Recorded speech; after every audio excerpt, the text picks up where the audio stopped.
Hi everyone, it's me, Krylios, Team Rayceen Productions co-host and moderator. And I'm Benjamin Coy, Team Rayceen Productions co-host and moderator. Joining us is Adam. Welcome. Thank you all for having me. It's a pleasure to be here. Thanks for joining us. So before we talk about Black Alphabet, please tell the viewers a little bit about your background and who you are.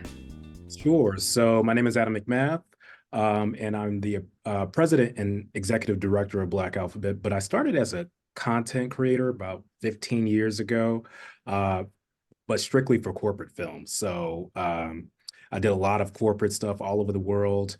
And I took a slight pivot about 11 years ago when Black Alphabet actually started, because they asked me to be a filmmaker and kind of present some materials for the first film festival.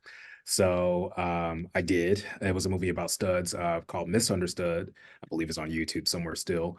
And that's when I just started taking my a different path, because corporate media wasn't necessarily something that I was really interested in, but it paid the bills. So I decided to work for myself and create things that I'm interested in. Fabulous, fabulous. So please tell us about Black Alphabet, including when and how it started.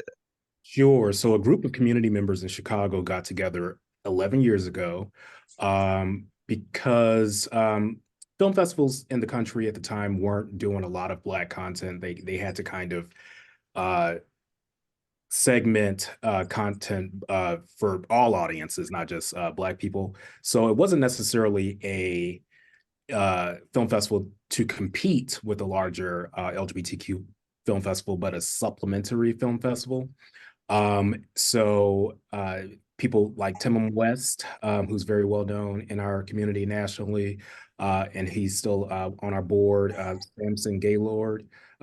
Sam Ford Gaylord, who's one of our founders and a very well-known actor and creator in Chicago, got together and decided to start an organization that amplified Black LGBTQ voices at the time through film.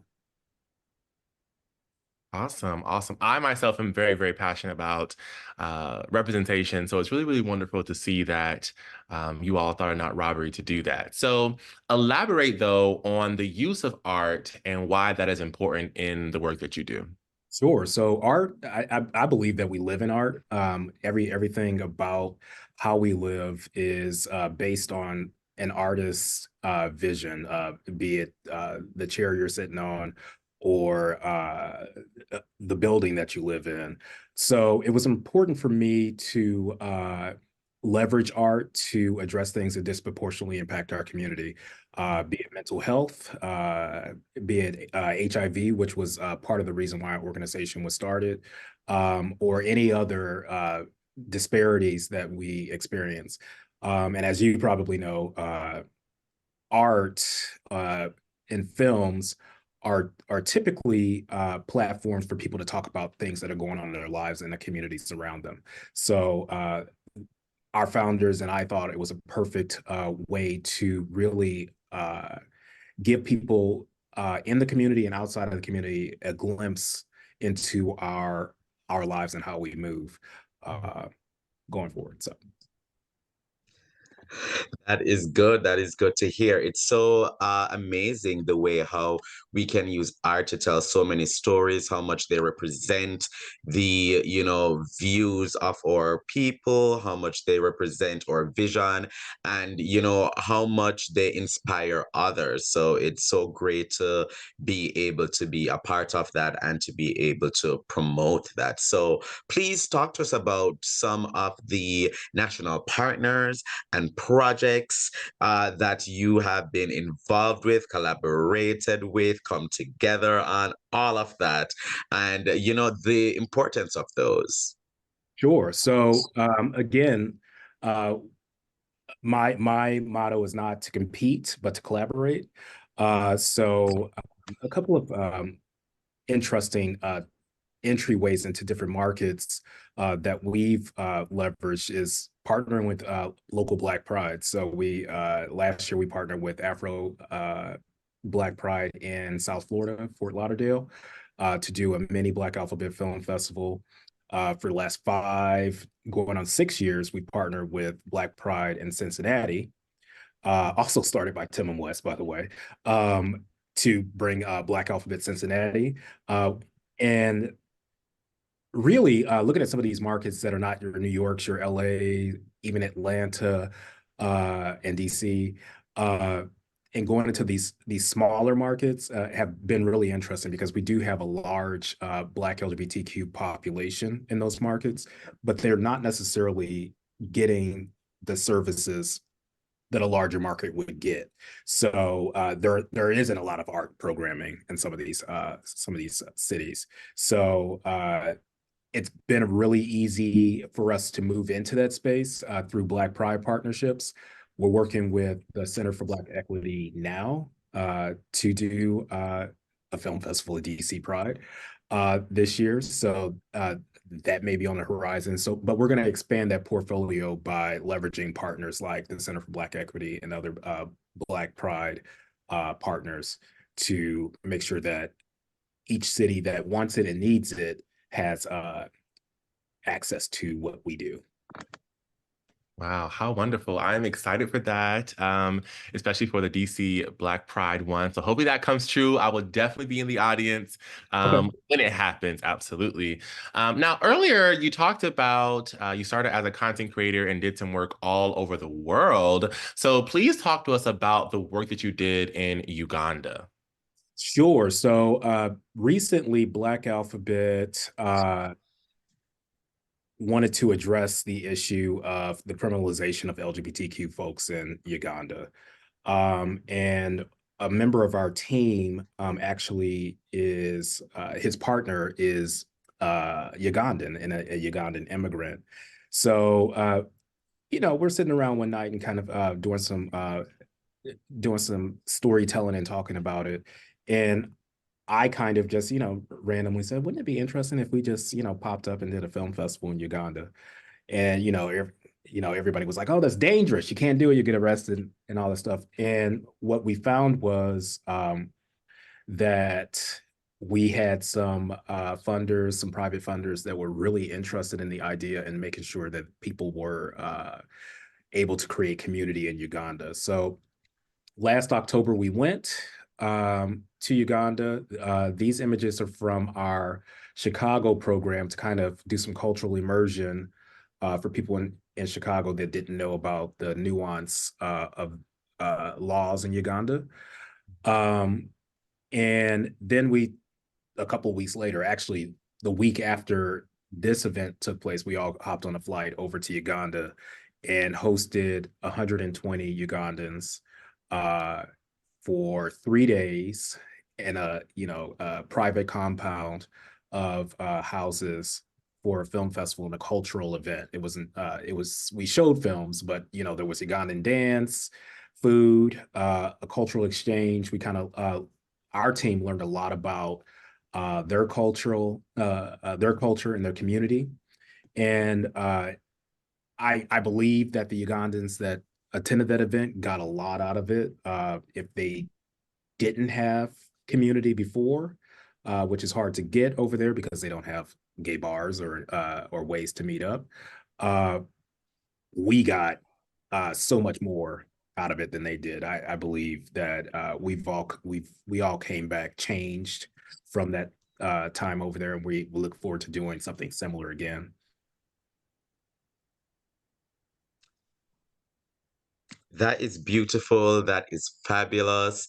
And as someone who is from a country that also has, a lot of homophobia, it is so great when there are individuals and organizations and, people who want to be able to, help make a change in these spaces and in these places, and be able to show individuals there who are LGBTQ that community does exist, that, each individual is stronger with the community in the ways that they need to celebrate, in the ways that they need to fight, in the ways that they need to, come together to make sure that, they are good. Give them some hope, give them some levity, give them some joy, and be able to be with the community in that way. So thank you for the amazing work that you are doing with our queer siblings in Uganda,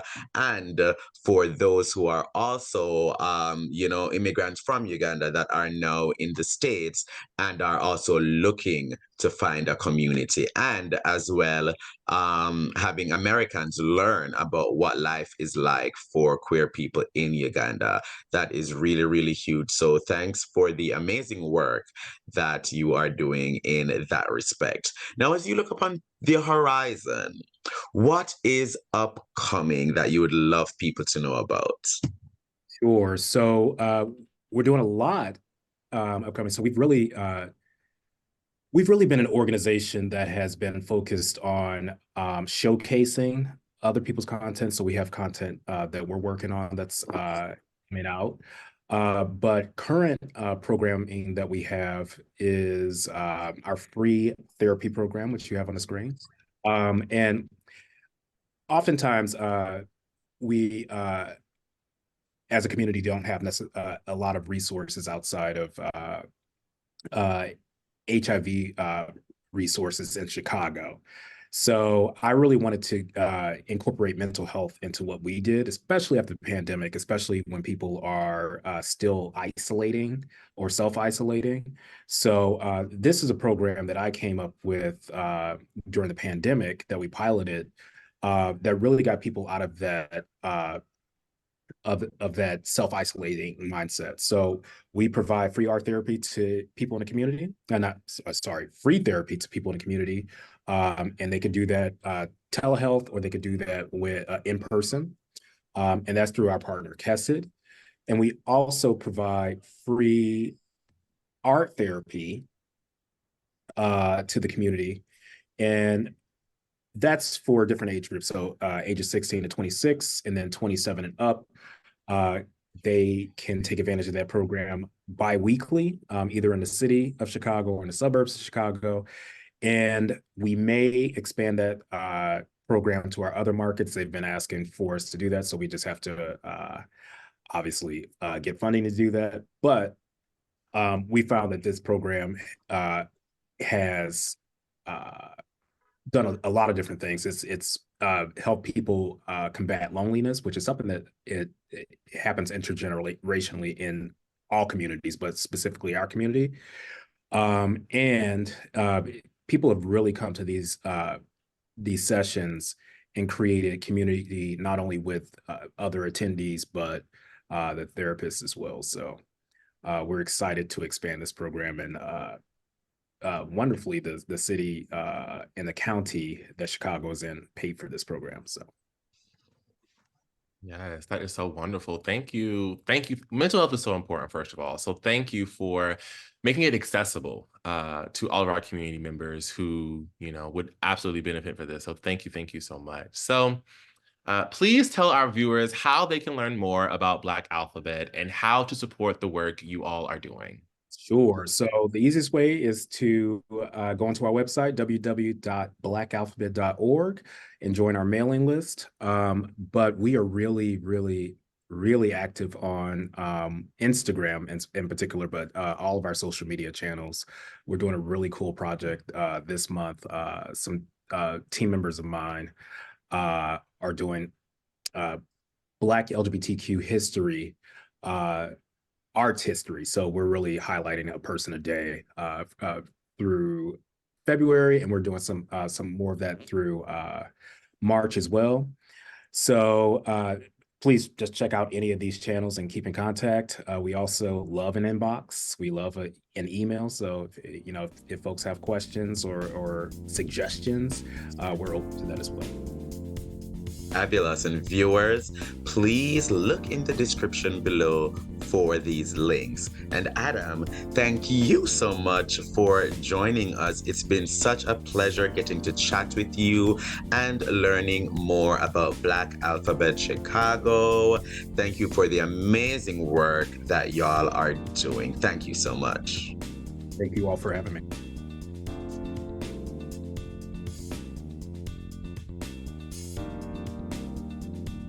To those watching, please follow Team Rayceen on social media. And click around our YouTube channel and check out our other interviews, forums, vlogs, and more. And while you're there, make sure to like, comment, and subscribe. But most of all, viewers, thank you for watching.